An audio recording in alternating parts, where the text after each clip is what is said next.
Trabalhar com a academia, aprender na academia é um prazer. Eu comecei com aquela pessoa que toda a gente fala e conhecia, que é o Rui Lima, e com ele fiz o curso acreditado de Tecnologias do primeiro ciclo. Eu até tinha um bocadinho assim a pretensão de que sabia um bocadinho disto. Depois de fazer o curso, aquilo que eu sabia era quase nada. E é muito interessante trabalhar com o professor Rui Lima. Descobri também o curso da escola virtual. Aí também aprendi a potencializar tudo aquilo que eu já conhecia e a utilizar os recursos de uma forma assertiva e que me permitem melhorar muito quando eu utilizo a escola virtual. Iniciei ainda há pouco tempo também o curso acreditado da doutora Ariana Cosme, a mentora da gestão flexível do currículo. Se penso parar aqui nos cursos da academia de maneira nenhuma.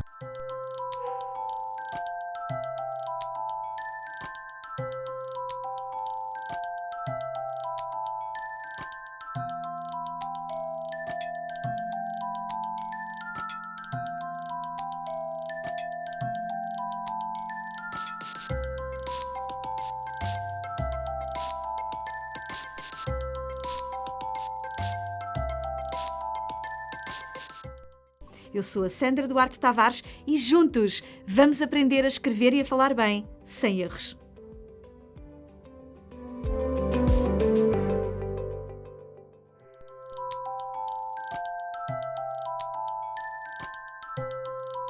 O meu nome é José Coentrão, sou enfermeiro de Serviço de Urgência Pediátrica e quero ajudá-lo a preparar-se para agir de forma rápida e eficaz numa situação de emergência. Porque a informação salva vidas.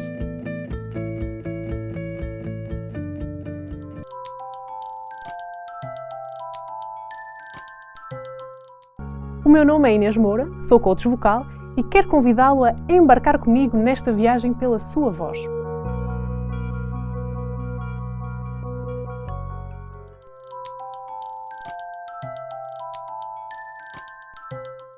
Mi nombre es Juan Fernando Gou. Soy psicólogo y un apasionado del coaching y la educación. O meu nome é Daniela Laranjeira, sou educadora social e coach. ¿Quieres ser más feliz en el aula? Venha conhecer algumas ferramentas de coaching educativo e aceite o nosso desafio.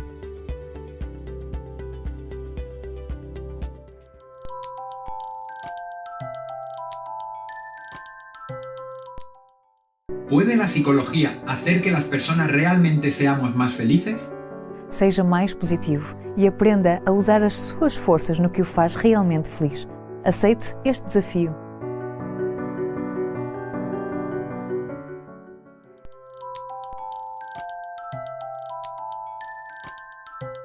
O meu nome é Rómulo Neves, sou professor e convido-vos a entrar neste desafio de não deixar ninguém para trás.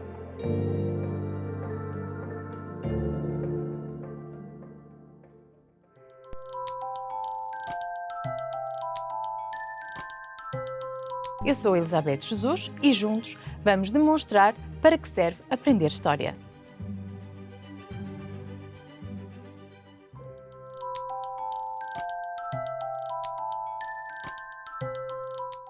Eu sou o João Barroso e permita-me acompanhá-lo nesta jornada para aprender a gerir melhor o seu dinheiro.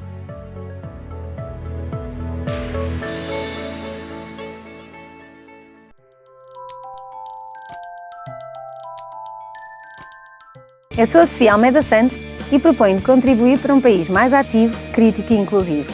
Aceita este desafio?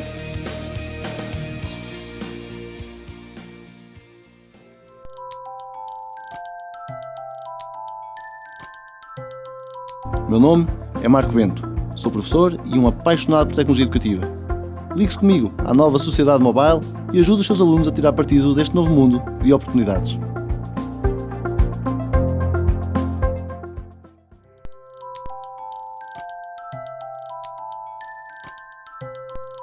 Chamo-me Luís Pereira. Entre na rede e venha comigo aprender mais sobre a desafiante tarefa de dominar os média digitais.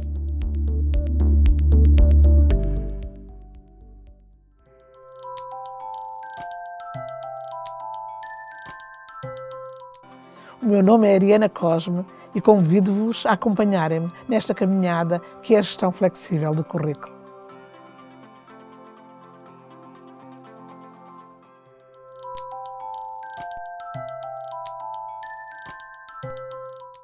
O meu nome é Rui Lima, sou um entusiasta da educação e da tecnologia e este curso é o meu desafio para si.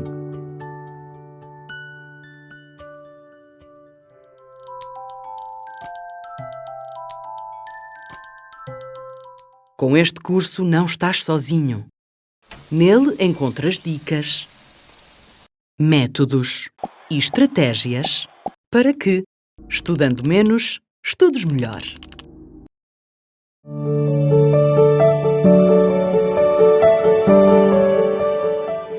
Olá, colegas. O meu nome é Fernanda Costa e sou coautora do Manual Livro Aberto. Este ano estamos a preparar o novo livro aberto para o 5º ano com uma equipa mais alargada. Vamos então dar início à nossa sessão. Estou sem palavras. Em muitas situações, estar sem palavras não significa que se esteja demasiado emocionado para conseguir falar. Significa, sim, uma efetiva falta de vocabulário que impossibilita a apresentação de opiniões, de pensamentos, de ideias. E este problema tem solução? Claro que sim, e os professores de português e as nossas aulas podem ajudar. Vamos então ver o que vamos fazer nesta nossa sessão. Abordaremos a importância do ensino explícito do léxico, clarificaremos alguns conceitos à medida que vão surgindo e apresentaremos exemplos de atividades a desenvolver com os alunos. Comecemos por apresentar a primeira justificação óbvia para a escolha do tema da nossa sessão. O ensino explícito do léxico está previsto nos documentos oficiais da disciplina de português. Vamos ver o que determinam as aprendizagens essenciais. Nos 3 ciclos de escolaridade, na introdução deste documento, na introdução das AE, ao nível da escrita, exige-se que os alunos componham um texto com diversidade vocabular no primeiro ciclo, com diversidade e propriedade vocabular no segundo e no terceiro ciclo. Nos 2 primeiros anos de escolaridade, pretende-se desenvolver a consciência linguística, nomeadamente a consciência lexical. No 4º ano, ao nível da oralidade, os alunos devem planear, produzir e avaliar discursos orais breves com vocabulário variado. No domínio da gramática, compreender formas de organização do léxico. Vejamos agora o que determinam as AE no 7º ano. Ao nível da escrita, o aluno deve redigir textos com processos lexicais e gramaticais de correferência e de conexão interfrásica e deve escrever com propriedade vocabular.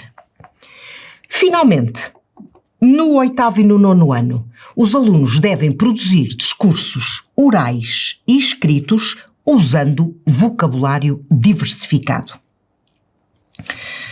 Como podemos ver, colegas, pelos destaques que aqui surgem a vermelho, são muitas as palavras e expressões que apontam para o ensino explícito do léxico. E também podemos observar que se trata de um conteúdo transversal associado a diferentes domínios da nossa disciplina, a escrita, a oralidade, a gramática. Mais adiante, como já referimos, clarificaremos alguns destes termos, por exemplo, a distinção entre vocabulário e léxico. Também, nas provas de avaliação externa, surgem os seguintes critérios de correção.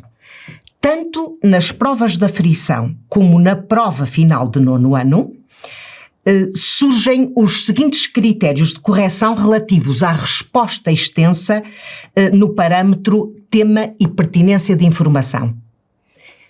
Exige-se que o aluno use vocabulário adequado ao tema.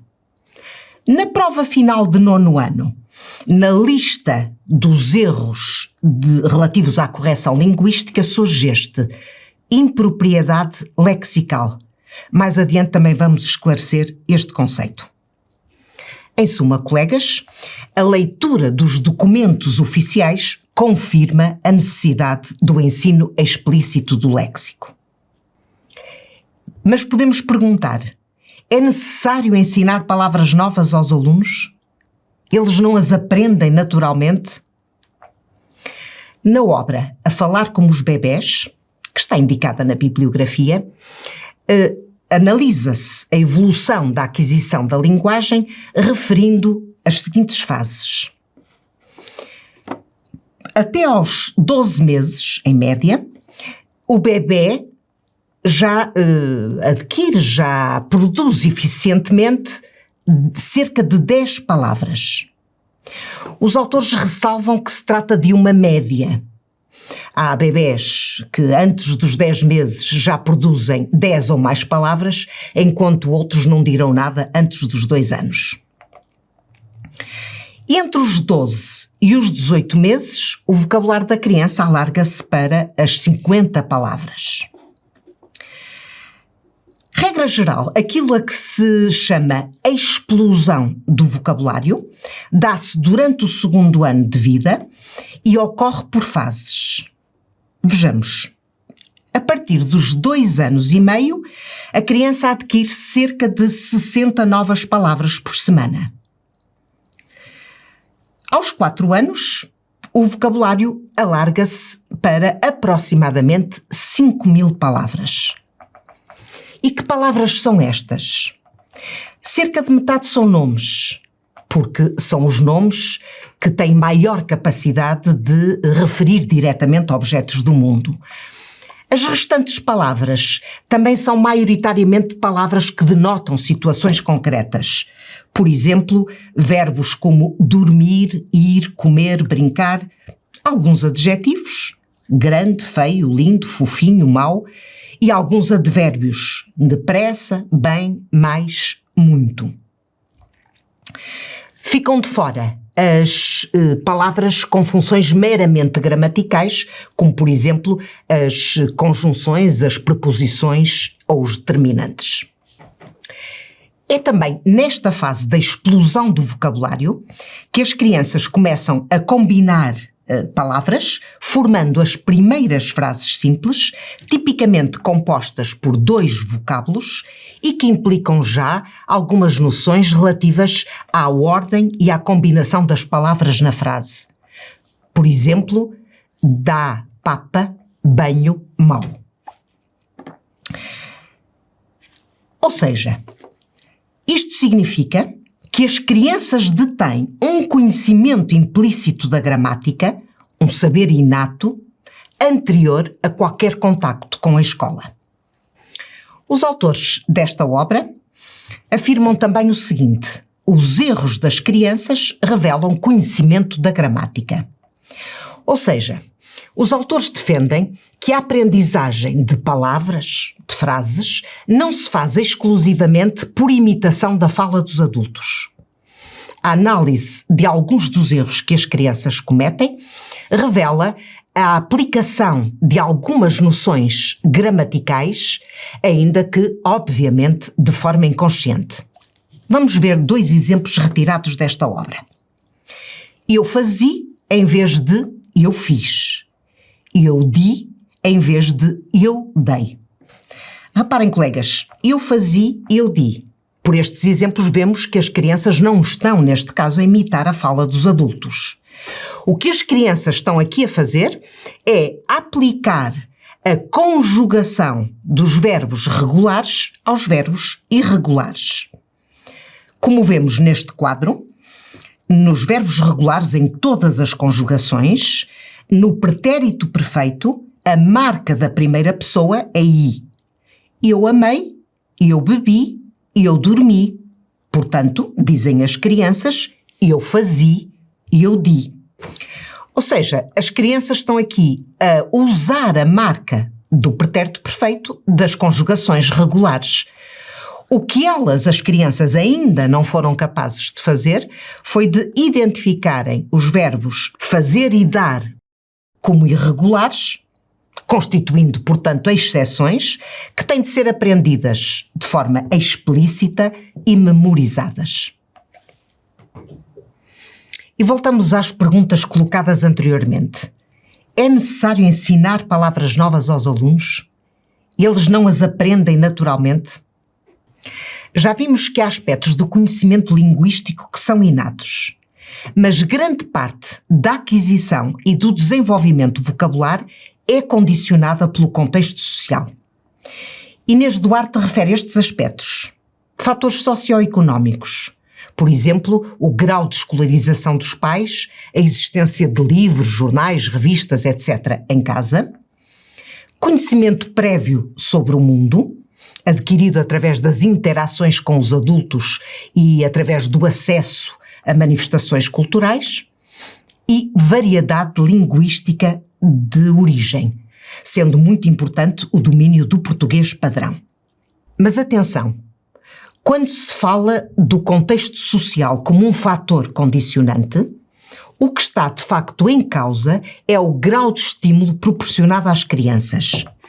Por exemplo, livros com gravuras, mostrar livros com gravuras às crianças associando palavra e imagem, brincar com diferentes jogos e brinquedos, brincar também com a linguagem, por exemplo, trava-línguas, lenga-lengas, canções, rimas, e fazer correções explícitas.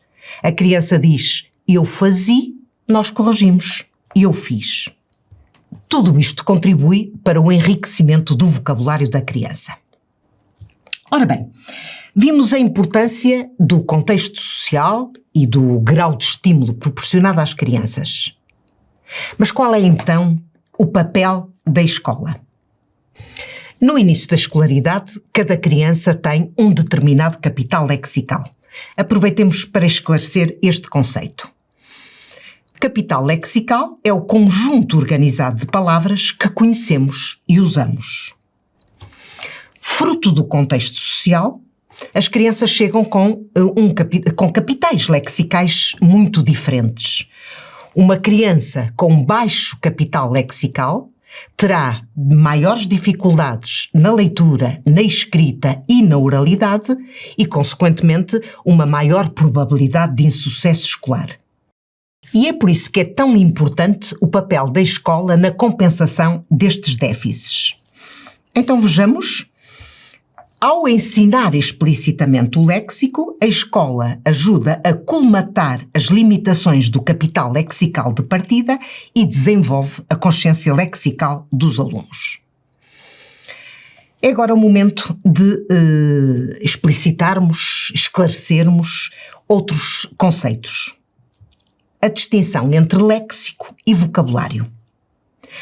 O léxico é o conjunto virtual de todas as palavras de uma língua, isto é, o conjunto de todas as palavras da língua, as neológicas, os neologismos e as que caíram em desuso, os arcaísmos, as atestadas e aquelas que são possíveis, tendo em conta os processos de construção de palavras disponíveis na língua. Já o vocabulário é o conjunto exaustivo das palavras que ocorrem num determinado contexto de uso. E o dicionário terminológico, colegas, acrescenta esta nota que é bem importante. É possível estudar-se o vocabulário de um escritor, mas não o seu léxico, uma vez que apenas aquele, ou seja, o vocabulário, se traduz numa lista de palavras utilizadas de facto. Isto é, podemos falar do vocabulário de José Saramago, do vocabulário da informática, do vocabulário dos adolescentes, mas não faz sentido falar dos seus léxicos. Vamos mostrar-vos exemplos de dicionários com vocabulários particulares. Comecemos por este. Dicionário ilustrado dos insultos do Capitão Haddock. A entrada deste dicionário que escolhemos, colegas, foi esta: bandido. Indivíduo desonesto, sem escrúpulos, fugido à justiça e vivendo do roubo. Escolhemos propositadamente este verbete porque, como se diz aqui no segundo parágrafo, bandido é um hiperónimo, é um termo genérico que engloba outros insultos usados pela personagem e que também são definidos neste dicionário. Já neste dicionário, apresenta-se de forma bem-humorada o vocabulário do Pai Natal. Vejamos esta entrada. Filha. Felizmente, o Pai Natal não tem nenhuma filha. Já se sabe como ele a vestiria e ela arriscava-se a ser comida pelo lobo. Basta olharmos para esta imagem, colegas, para vermos que a provável, a hipotética filha do Pai Natal seria um verdadeiro capuchinho vermelho. Vimos exemplos de dicionários com vocabulários particulares. Mas, de facto, mesmo um dicionário de língua, de português, de francês, de inglês, descreve um vocabulário mais ou menos extenso, mas não o léxico da língua. Nenhum dicionário contém todas as palavras de uma língua, e é por isso que os dicionários exigem atualizações frequentes. Ora bem, vimos a distinção entre vocabulário e léxico. É agora a altura de abordarmos outros dois termos: consciência lexical e competência linguística. Consciência lexical é o tipo de consciência linguística que diz respeito ao conhecimento das propriedades das palavras que integram o nosso capital lexical. Portanto, conhecimento das propriedades das palavras. A competência linguística corresponde a um conhecimento inconsciente, implícito, que o falante tem das regras da língua e que lhe permite atuar linguisticamente, mas que não exige a capacidade de as explicitar. Se voltarmos aos bebés de há pouco, poderíamos dizer que eles, os bebés, detêm um certo grau de competência linguística, embora estejamos longe de poder falar de consciência lexical.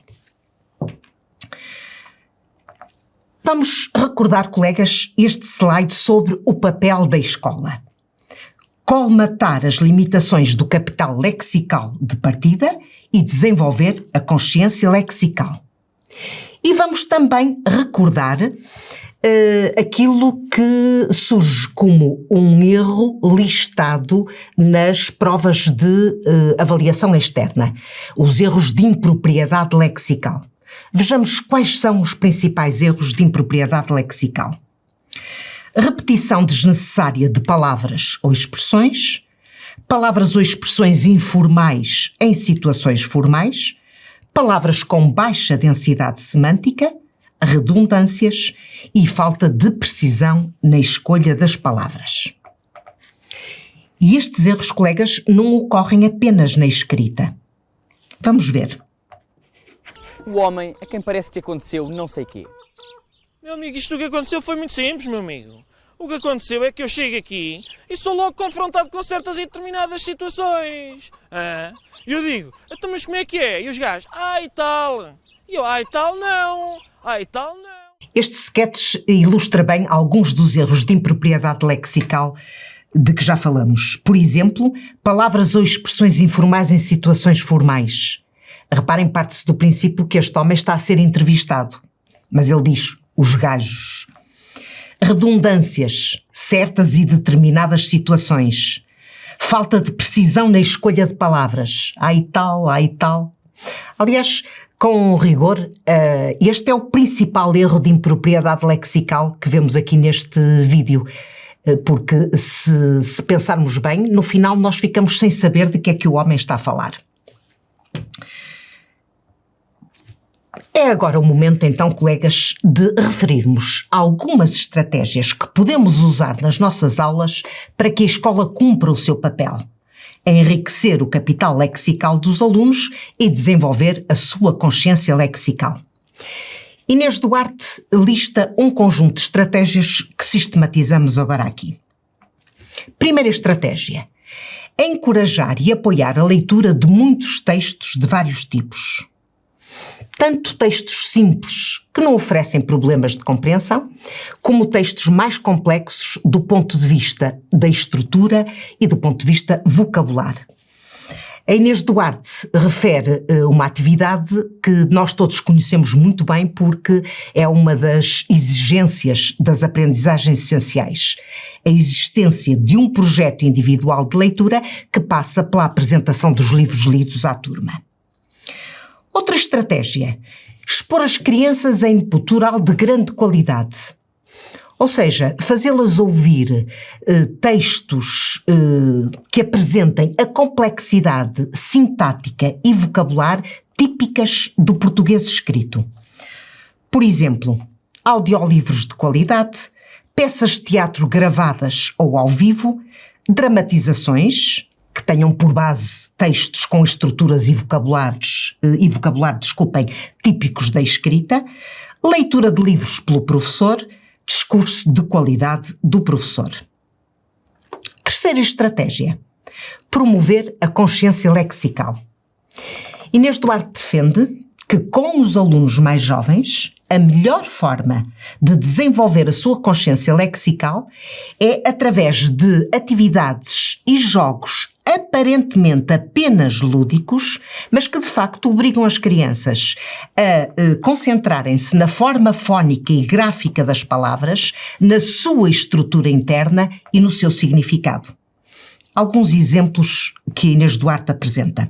Exemplos de atividades e de jogos: trava-línguas e lenga-lengas, expressões feitas e provérbios, associação de palavras, ou seja, explorarmos as relações semânticas de sinonímia, antonímia, inclusão, todo parte, relações entre a forma fónica e gráfica das palavras, estamos aqui a falar de palavras homófonas, homógrafas e parónimas, anagramas e aliterações, identificação de constituintes de palavras, explorando-se famílias de palavras que têm em comum ou o radical, ou o prefixo ou o sufixo, jogos de palavras, por exemplo, palavras cruzadas, Scrabble, charadas, forca, etc., e reconhecimento e produção de figuras de sintaxe e de semântica, ou seja, de recursos expressivos que levam o aluno a aprender a distinguir entre significado literal e figurado.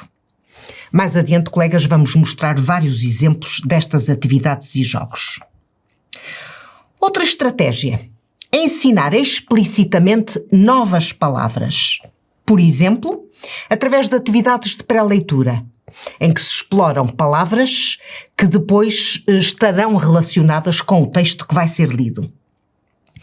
Momentos de sistematização após a realização de atividades de leitura ou de jogos de palavras. Recurso progressivo a obras de consulta, bem como recurso ao corretor ortográfico. A última proposta de Inês Duarte é esta: desenvolver estratégias de descoberta do significado. Ou seja, levar os alunos a interiorizarem automatismos a que possam recorrer quando estão perante uma palavra desconhecida, quando leem ou ouvem uma palavra que desconhecem. Algumas estratégias que Inês Duarte propõe: procurar a palavra na memória, analisar a sua estrutura, descobrir o significado pelo contexto. Mais adiante também vamos apresentar algumas atividades em que se recorre a estas estratégias. Em suma, colegas, como vemos, são muitas as estratégias de que dispomos para as nossas aulas. Vamos então entrar precisamente na segunda parte desta sessão, apresentando atividades, exemplos de atividades e exercícios com os objetivos que já atrás enunciamos: enriquecer o capital lexical dos alunos e desenvolver a sua consciência lexical. Simultaneamente, estes exercícios e atividades permitem-nos resolver ou ajudar a resolver problemas de impropriedade lexical de que também já falamos. Vamos começar com algumas atividades sobre o significado das palavras com estes objetivos particulares: identificar relações semânticas entre palavras, de semelhança, de oposição, de inclusão, de todo parte. E tomar consciência de que uma palavra pode adquirir mais do que um significado em função do contexto em que ocorre. Os primeiros exercícios serão sobre sinónimos. E já agora vamos ver uma definição livre de sinónimo: palavra usada em vez de outra que nos atrapalha. E esta, colegas, é uma boa dica para darmos aos nossos alunos. Não sabes o que significa esta palavra? Tens dúvidas sobre a sua grafia e o seu significado? Escolhe outra. Vamos então ver o primeiro exercício. Descobre sinónimos das palavras destacadas em cada frase. Temos aqui a primeira frase: um médico recomendou muito repouso ao doente, aconselhou descanso ao paciente. Todos admiram a coragem daquela célebre alpinista. Uma observação importante, colegas, o trabalho sobre os sinónimos deve ser sempre feito em contexto de frase ou de texto. Um outro exemplo. Neste caso, este exercício tem 2 objetivos particulares. Ele vai permitir que os alunos compreendam que os sinónimos são úteis para evitar repetições de palavras num texto e ainda que há sinónimos mais adequados, mais precisos do que outros. Então, vamos ver o exercício. Temos aqui vários verbos que indicam o ato de ver: olhar, contemplar, observar, presenciar, assistir, examinar, avistar. O que os alunos devem fazer é completar este conjunto de frases com o sinónimo de olhar, de ver, melhor dizendo, o sinónimo de ver mais adequado em cada caso. 2 exemplos. Meninos, em vez de vejam a ilustração do texto, observem a ilustração do texto. O médico vai examinar os doentes e não vai ver os doentes, etc. E agora um exercício em que o verbo ver surge integrado em expressões fixas, cujo significado não pode ser interpretado de forma literal. Vamos ver o exercício. Um conjunto de frases em que se utilizam expressões fixas com o verbo ver e que estão aqui na coluna A. À direita, na coluna B, aparecem os respectivos significados. Assim, os alunos vão ter de substituir em cada linha a expressão fixa pelo respectivo significado. A meu ver, a tua proposta é muito interessante. Segundo a minha opinião, na minha opinião, podes ocupar a casa até ver. Podes ocupar a casa por enquanto. Etc. Uma observação, colegas. Sendo as expressões idiomáticas e os provérbios correntemente utilizados na linguagem adulta, pressupõe-se que as crianças os compreendem. Ora, isso não é verdade. E é por isso que é tão importante trabalharmos as expressões idiomáticas com os alunos, as expressões idiomáticas e os provérbios. Vamos ver alguns exercícios em que o fazemos. Por exemplo, com um colega, escolhe uma expressão idiomática e organiza um verbete de dicionário seguindo um modelo. No final, podem publicar ou afixar os trabalhos dos diferentes pares. E o modelo que fornecemos é esta entrada. Acordar com os pés fora da cama. Aqui temos a expressão idiomática. De seguida surge o seu significado. Acordar mal disposto ou com mau humor. E o seu uso em contexto. Hoje pedi o carro ao meu pai de manhã, mas certamente ele acordou com os pés fora da cama. Nem me respondeu. Seguem-se expressões idênticas, quando existem, por exemplo, acordar de rabo para o ar, ou como se diz no Brasil, amanhecer de chinelos trocados. Podemos ainda pedir aos alunos que ilustrem, de forma literal ou não, a expressão idiomática que escolheram.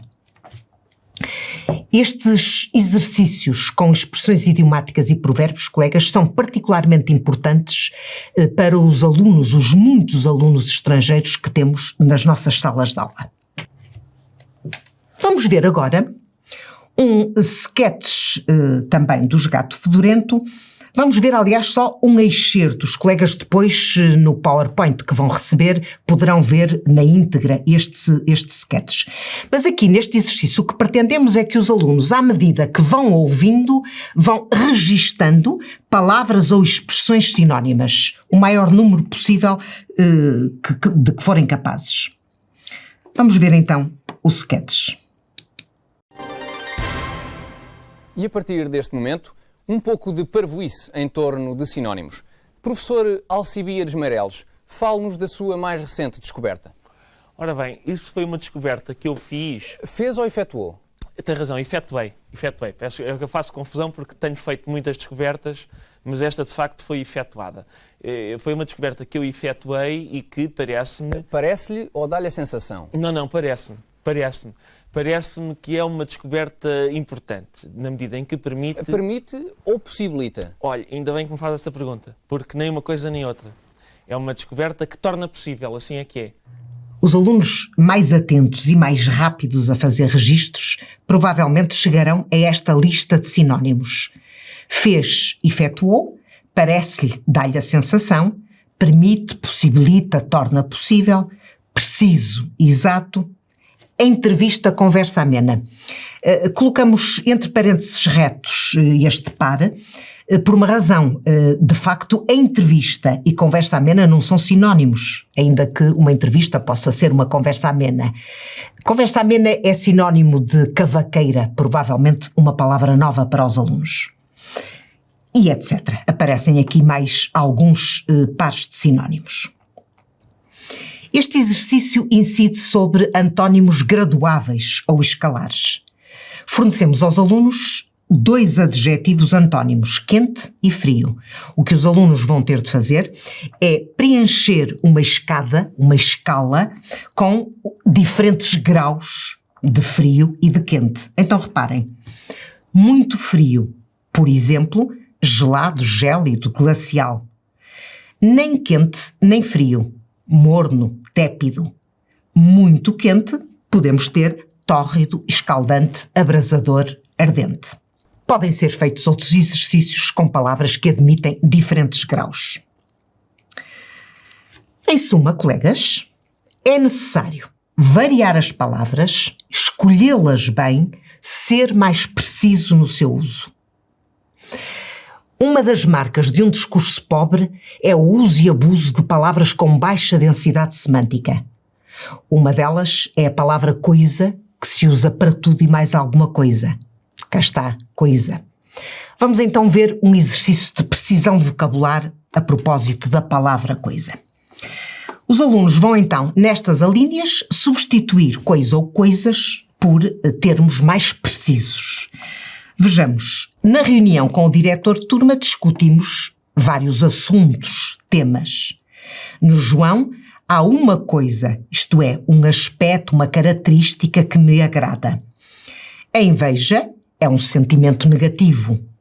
Há certas coisas que o médico lhe disse para não comer, portanto, há certos alimentos que o médico lhe disse para não comer.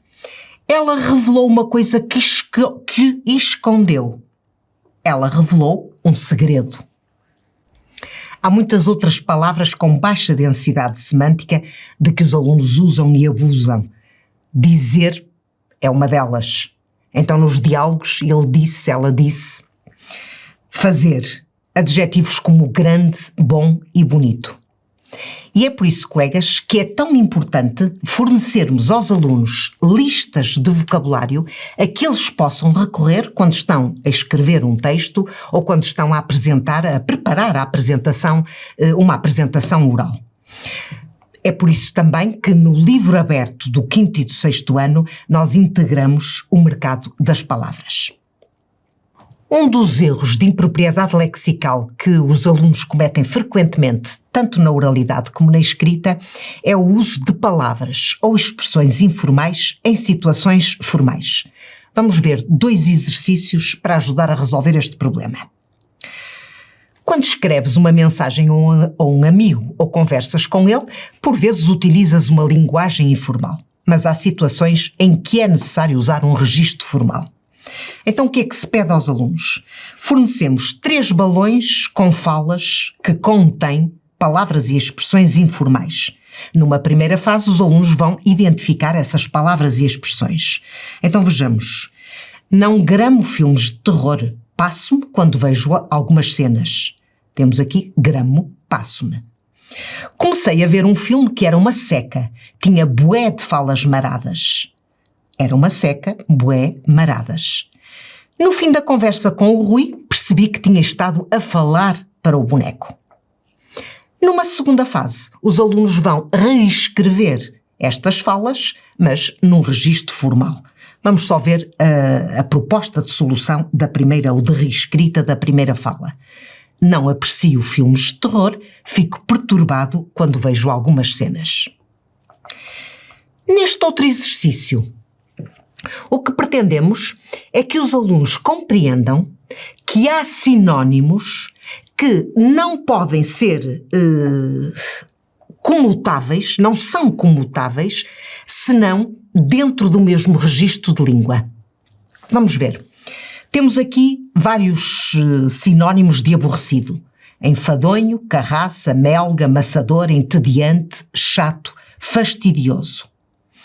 O que nós pretendemos é que os alunos compreendam que há alguns, por exemplo, num registro formal, estamos numa entrevista, vamos imaginar, não podemos dizer que fulano é uma melga ou uma carraça.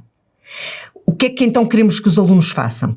Que distribuam estes adjetivos de acordo com o seu grau de formalidade ou informalidade.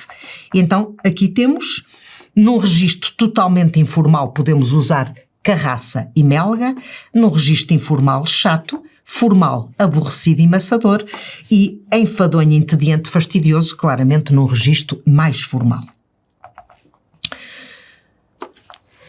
Ora bem, vamos continuar a trabalhar atividades, a mostrar atividades sobre o significado das palavras, mas simultaneamente vamos trabalhar o valor polissémico das palavras. Aliás, recordo-vos, colegas, um objetivo que há pouco enunciamos. Tomar consciência de que uma palavra pode adquirir mais do que um significado em função do contexto em que ocorre. Vejamos então alguns exemplos. 2 concretamente. Neste primeiro exercício, fornecemos um verbete com a palavra corredor e 3 acessões. Serve de modelo este verbete. O que pedimos a seguir aos alunos é que, em relação à palavra banco e pena, ou para as palavras banco e pena, escrevam 2 frases em que as palavras tenham significados diferentes. Por exemplo, encontrei um casaco num banco de jardim, o banco foi assaltado. Para a palavra pena, que pena, não posso ir à tua festa. O juiz condenou a pena, a sentença, de prisão. De seguida, podemos pedir aos alunos que redijam o verbete de uma destas palavras, utilizando como modelo este verbete de corredor e acrescentando eventualmente outras acessões, porque as palavras banco e pena têm outros significados. Já neste exercício, também sobre polissemia, o que se pretende é que os alunos completem este crucigrama, mas para cada palavra a preencher, indicamos sempre 2 pistas e vamos exemplificar isto com a primeira palavra. Então, reparem, é um nome que significa ornamento para o pescoço. Também é um verbo que significa ligar com cola. Portanto, os alunos chegarão à palavra colar. Faz-se exatamente o mesmo para as restantes palavras. Até agora, colegas, temos estado a ver exercícios que trabalham as relações de sinonímia, antonímia e polissemia. Vamos agora ver alguns exercícios em que se exploram as relações de inclusão e de todo parte. E aqui uma observação importante. No segundo ciclo, nós não temos de explicitar os termos hiperónimo, hipónimo ou holónimo, merónimo. Vamos então ver um primeiro exercício. Há palavras que têm um significado geral, englobando outras. Completa a grelha com o termo genérico de cada conjunto de palavras, conforme o exemplo. O exemplo fornecido é flor, termo genérico de mal me quer, cravo, rosa, lírio, violeta. Os alunos terão, portanto, de encontrar os termos genéricos para as restantes listas de palavras. Aqui temos vegetal, cor, animal, país. Claro que podemos fazer o exercício inverso, colegas, fornecer aos alunos os termos genéricos e pedir que elaborem eles listas com termos particulares. Um outro exercício. Aqui, o aluno tem de assinalar o intruso em cada série de palavras. rio, riacho, ribeiro, curso de água. A palavra a assinalar será curso de água, que neste caso é o termo genérico, é o hiperónimo das outras 3 palavras. O mesmo acontece na B. O termo genérico é árvore. Árvore é o hiperónimo de pinheiro, carvalho e eucalipto. E na C, metal, é o termo genérico de ouro, prata e cobre. No fundo, este exercício é uma caça ao hiperónimo. Um outro, aqui de ordenação. Os miúdos vão ordenar as palavras que são fornecidas partindo da que tem um significado mais geral para a que tem um significado mais particular. Vamos ver o primeiro caso. Terra, astro, planeta. A ordenação correta será, portanto, astro, planeta, terra. Podemos depois com os alunos fazer o raciocínio inverso, isto é, a Terra é um planeta e, por sua vez, o planeta é um astro. Temos aqui a solução das alíneas seguintes. E, mais uma vez, colegas, também aqui podemos fazer o exercício inverso. Podemos pedir aos alunos que ordenem estas palavras partindo daquela que tem um significado mais particular para a que tem o significado mais geral. O conjunto de exercícios que vamos agora ver continuamos aqui neste conjunto de exercícios a explorar as relações semânticas entre palavras. Mas, neste caso, eles têm em comum o uso do dicionário e têm um objetivo particular, que é exercitar os alunos na definição. Porquê é que este objetivo é tão importante, colegas? Porque, como sabemos, o recurso à definição é comum a todas as disciplinas. Vamos então ver um primeiro exercício. Apresentamos aqui um crucigrama. Eu vou ler o exercício, talvez seja preferível. Resolve o crucigrama com a palavra ou expressão de sentido mais geral que inicia cada um dos 4 verbetes de dicionário. Estes 4 que estão aqui lateralmente. Então, o que é que o aluno vai fazer? Vai descobrir a palavra de sentido mais geral que inicia cada uma destas definições. Reparem, com este exercício, o aluno vai, com certeza, aperceber-se de que, muitas vezes, uma definição começa exatamente pela indicação do termo mais geral. Ou seja, no fundo, a definição começa por responder à pergunta o que é. Por exemplo, geografia, o que é? E cá temos na resposta ciência. Calças, o que são? Peça de vestuário. Triângulo, o que é? Figura geométrica. Martelo, o que é? É uma ferramenta. Já agora, um pormenor. É bom que os alunos leiam toda a definição, porque muitas vezes a definição apresenta pistas que lhes permitem depois mais rapidamente chegar à solução. Reparem nesta palavra que os alunos vão ter de descobrir. Eles podiam dizer, sem ler a definição, podiam dizer é um instrumento. E também estaria correto. Só que a definição diz qualquer coisa, um martelo é qualquer coisa, com cabo de madeira usada para pregar pregos. Usada. Esta palavra está no feminino, o que significa que o termo genérico tem também de ser uma palavra feminina. Uma ferramenta. Neste exercício, também os alunos vão redigir uma definição, neste caso da palavra bicicleta, usando as palavras que são fornecidas. Veículo, pedais, selim e guiador. Reparem que fornecemos a palavra de sentido mais geral logo à cabeça, veículo, e depois 3 partes que constituem a bicicleta. Uma resposta possível: veículo movido a pedais, constituído por 2 rodas ligadas a uma armação metálica à qual estão presos o selim e o guiador. O grau de dificuldade deste exercício é maior. O que é que aqui apresentamos? 2 imagens de um coelho e de uma lebre que são de facto animais muito semelhantes. O que é que se pede aos alunos? Que completem o quadro abaixo com as informações em falta. Então reparem, apresentamos aqui informações sobre a classificação dos 2 animais. O coelho é um mamífero, A lebre será um nome feminino, também mamífero. A característica comum em relação à alimentação, são ambos herbívoros. Características distintivas, fornecemos a primeira que os distingue, mas depois os alunos terão de procurar informação sobre o comprimento, o tamanho das orelhas e a velocidade de corrida, e acabamos com a apresentação de uma expressão idiomática em que entram as palavras em causa.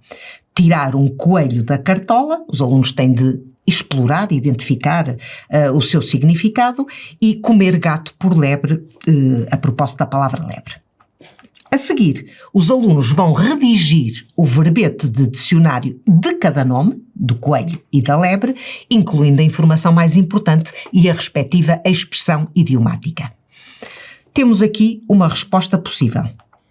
Coelho, nome masculino, mamífero, herbívoro, de porte menor que o das lebres. Reparem que há aqui uma comparação, dado que os animais são de facto semelhantes, de orelhas grandes que existe no estado selvagem e domesticado. Expressão idiomática, tirar um coelho da cartola significa apresentar um recurso ou solução inesperada, surpreendente. A lebre, nome feminino, mamífero e herbívoro, de aspecto semelhante ao de um coelho, mantém-se aqui a comparação, mas maior, com orelhas mais compridas e maior velocidade de corrida. Expressão idiomática comer gato por lebre significa ser enganado. O exercício que vamos ver agora explora a criação de uma definição criativa. No livro As Palavras que Fugiram do Dicionário, o autor inventa palavras e tira o retrato a algumas delas. Observa um exemplo. Cansura é quando o cansaço chega e se senta em cima de nós, como se fôssemos uma cadeira, e dura, dura, dura. Primeira fase do exercício. Descobre no texto as palavras que deram origem à cansura. Cansaço, dura. Não será difícil os alunos chegarem a estas palavras. De seguida, faz um retrato de uma das palavras abaixo que surgem no livro referido. Ou inventa tu uma outra. As palavras que mostramos são estas: queixómetro, humanidade, pomba relógio, virgulinista. Neste exercício, exploram-se duas metáforas para que o aluno se habitue a distinguir entre sentido literal e sentido figurado. Lê um excerto da introdução ao livro, As Palavras que Fugiram do Dicionário. O que é que propomos então que os alunos façam? Transcreve a frase que apresenta a definição de dicionário. É logo a primeira frase, colegas. O dicionário é a casa onde moram palavras. De seguida, assinala o adjetivo que caracteriza esta definição. Neste caso, trata-se de uma definição poética. De seguida, no texto, listam-se algumas das palavras que moram no dicionário. As que limpam as janelas, as que gostam de beber café, etc. Na segunda parte do exercício, diz-se, na última linha do texto, a expressão finas paredes foi usada em sentido figurado. A frase é esta: entre as finas paredes do dicionário podemos admirá-las. O aluno vai ter que indicar a palavra a que finas paredes se refere. Como resposta, teremos entre as folhas ou páginas do dicionário podemos admirá-las. Para terminarmos este conjunto de exercícios sobre definições, há um jogo, colegas, que é muito, muito bom, que é o jogo das palavras proibidas.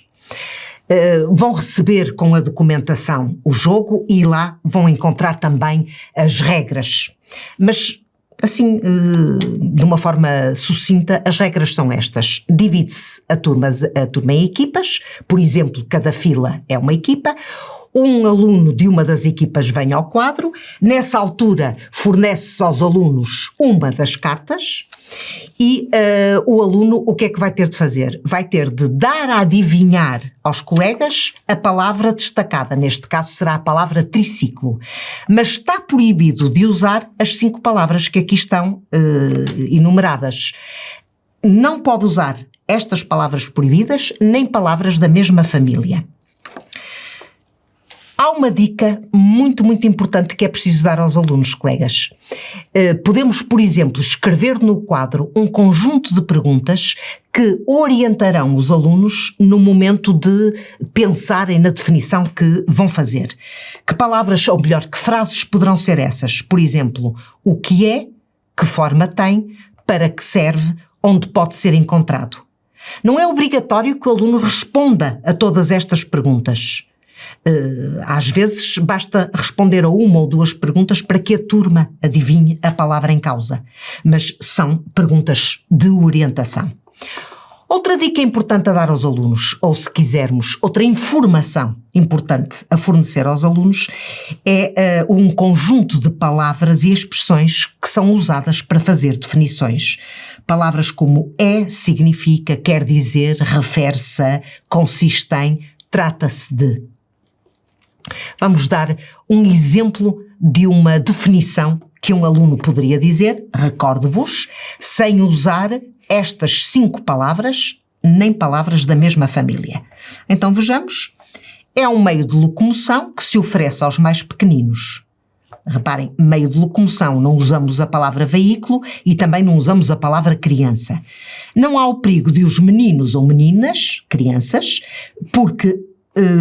não há o perigo de os meninos ou meninas caírem, porque este meio de transporte, veículo, tem um apoio à frente e 2 atrás. Reparem, 1 e 2. Evitamos desta forma o uso da palavra 3 e o uso da palavra rodas. Os condutores só têm de pedalar. Este jogo exige um grande esforço dos alunos na mobilização do vocabulário.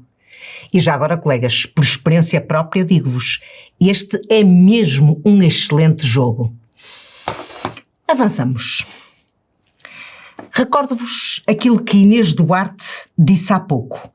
Para chegar ao significado de uma palavra nova, é muito importante que os alunos se habituem a descobrir no interior das palavras unidades ou partes com significado que permitam inferir o significado ou a grafia da palavra desconhecida. Vamos ver alguns exemplos. Indica pelo menos 3 palavras da família de contar. E de seguida, os alunos vão escrever uma frase em que utilizam essas palavras, neste caso da família de contar. O exemplo que apresentamos é com 3 palavras da família de feliz. A frase em que as integramos é esta: felizmente, eu quase nunca estou infeliz. Sou um felizardo. Reparem nestas 3 palavras, colegas. Provavelmente, a única que poderá oferecer alguma dúvida sobre a sua grafia será felizardo. Felizardo escreve-se com Z ou com S. Cá está. Se os alunos se habituarem a espreitar para dentro das palavras para tentarem descobrir algum elemento conhecido, eles vão reconhecer em felizardo feliz. Feliz é uma palavra corrente. Então, se feliz se escreve com Z, felizardo também se escreve com Z. Já agora, vamos apresentar uma solução possível para o exercício que pedimos aos alunos. Palavras da família de contar, nós usamos mais do que 3 integradas numa frase. O contador de contos vai recontar a conta-gotas o conto que contou. Reparem, isto é verdadeiramente um trava-línguas. E temos a certeza, colegas, que se, por exemplo, fornecermos este exemplo aos alunos, eles vão querer, isto é verdadeiramente um desafio, porque eles vão querer, também eles, construir trava-línguas, um trava-línguas idêntico. E provavelmente não se vão ficar pelas 3 palavras, pelo mínimo 3 palavras. Vão querer explorar outras da mesma família. E com isto estamos, de facto, a desenvolver o vocabulário dos nossos alunos. Neste outro exercício, vamos trabalhar radicais eruditos. É importante que forneçamos aos alunos listas com radicais latinos e gregos que surgem frequentemente em palavras das várias disciplinas. Por exemplo, neste caso apresentamos este conjunto de radicais, a seguir, ao lado, apresentamos o seu significado e depois uma palavra formada com cada um dos radicais indicados. Neste caso, bi, temos biforme integrado numa frase. Pato é uma palavra biforme, o que significa que tem duas formas. Reparem, colegas, nos exemplos que damos, recorremos sempre a palavras que são frequentemente usadas em diferentes disciplinas. Biforme, biografia, cronómetro, geografia, biologia, ortografia, pentágono, omnívoro. Apresentamos aqui exemplos de palavras com os diferentes radicais. Este exercício permite resolver problemas de ortografia. O que é que os alunos vão fazer? Em cada linha aparecem sempre duas palavras. Por exemplo, privilegiar, privilegiar. Os alunos vão ter de descobrir qual é a grafia correta da palavra, mas com esta instrução sempre em mente, que é importantíssima, pensando na palavra que deu origem a cada uma delas. Vejamos o modelo. Privilegiar ou privilegiar? A palavra vem de privilégio. Ninguém diz privilégio. Então, privilegiar. Trevoada ou trovoada? Trovão, portanto, trovoada. Costoleta ou costeleta? Ao contrário do que aparece muitas vezes nas cartas dos restaurantes, a palavra vem de costela, portanto, costeleta. Monitorizar, monitorizar, monitor, monitorizar. Achadrezado, achadrezado. Aqui a dúvida é, escreve-se com S ou com Z? Cá está. Se os alunos tentarem descobrir no interior desta palavra um elemento que conhecem, vão descobrir xadrez. Se xadrez se escreve com Z, achadrezado também se escreve com Z. Para terminar a sessão, vamos ver 3 exemplos de atividades que visam explorar as relações entre a forma fónica e a forma gráfica das palavras. Neste exercício exploram-se os anagramas. Pede-se aos alunos que construam novas palavras, alterando a posição das letras de cada um destes vocábulos. E cá temos as soluções. Como refere Inês Duarte, o anagrama é um jogo que focaliza a atenção das crianças na grafia das palavras e, em particular, na posição que os grafemas ocupam na palavra. Colegas, há imensos jogos de língua que podem ser jogados no telemóvel e que vale a pena divulgarmos e incentivarmos os nossos alunos a usar. Vou mostrar-vos um que eu uso frequentemente. Com estas 5 letras dadas, podem ser mais, os alunos têm de construir todas estas palavras. Reparem, neste caso, por exemplo, falta apenas indicar 3 palavras. Um outro exercício agora para trabalharmos as palavras homófonas, homógrafas, parónimas. Conhecemos bem exercícios deste tipo. Este tem uma característica que nos parece, no entanto, muito importante, colegas. O que é que os alunos vão fazer? Vão completar cada uma destas frases com uma destas palavras, descrição ou descrição. Vamos ver o primeiro exemplo. O narrador fez uma breve descrição ou descrição. Se o aluno se lembrar que o que o narrador fez foi descrever a princesa, então descrever, descrição. E temos também as soluções para as restantes palavras. Porquê é que consideramos que este exercício é muito importante, colegas? Porque numa segunda fase pedimos que eles escrevam frases em que utilizem as opções que não foram selecionadas. Isto é, em cada par de palavras não há qualquer erro ortográfico. As 2 palavras existem. O aluno até pode saber que descrição significa descrever. Mas pode não saber que descrição se relaciona, por exemplo, com a palavra discreto. E, portanto, vai aprender uma palavra nova usando-a em contexto. O último exercício desta sessão, colegas, é uma brincadeira com frases homófonas. As frases que vão ver foram todas retiradas deste livro, cujo título revela logo qual é a brincadeira linguística que está em causa. Então, qual é o exercício? É o seguinte. Lê em voz alta o seguinte par de frases. Ouvi a sirene tocar. Ouvia-se Irene tocar. Perfeitamente homófonas. Discute com os teus colegas o que têm em comum as duas frases, o que as distingue. Terceiro exercício. Com um colega, reescreve a frase seguinte, garantindo que as duas frases se pronunciam da mesma forma. Estava só, assumo. Segunda frase. Não sei se algum colega quer tentar, antes de eu aqui apresentar a solução. Estava só, assumo. Nós podemos, colegas, se quisermos, fornecer frases diferentes a cada par de alunos e este exercício permite-nos uma série de outros exercícios associados, digamos assim. Vou só dar-vos um exemplo. Assim não vale. Assim não vale. Provavelmente vamos ter de explicar, se dermos esta frase, o que significa vale, porque, enfim, já quase não há vales. Assim não vale.